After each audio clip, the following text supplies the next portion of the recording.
Disability rights in New Zealand is just so important that the disabled people of New Zealand feel included.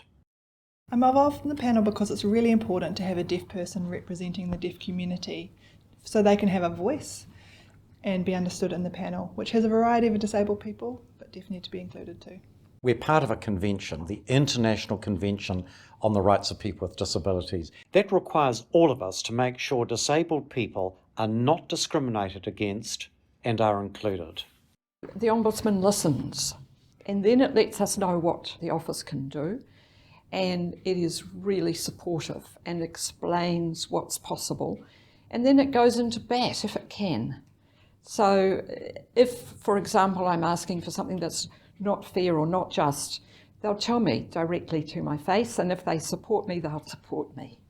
I think by listening and understanding the issues from the disabled person's perspective, and then using that knowledge to affect change at the systemic level. Basically, at the moment, our main sort of focus is on making the Ombudsman's office as accessible to all New Zealanders as possible.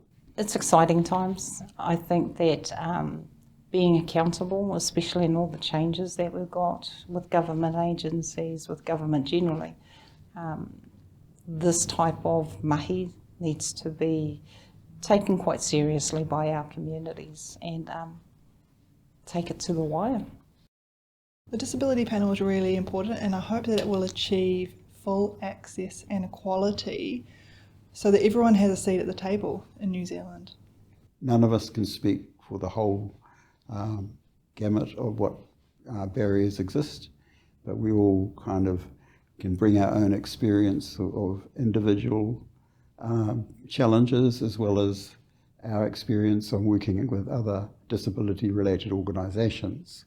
You know, little steps, and you know, a lot of people look to the Ombudsman to be the change maker in these spaces, and if they can kind of lead the way, then maybe it'll make other people look at them and think, oh, that's how they're doing it.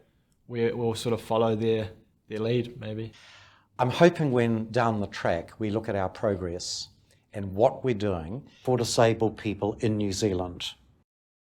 We'll be doing it better. We'll be enriched by the advice and the lived experience of those around the table here who know what it is like to be disabled and know what they want me to do to give disabled people fairness.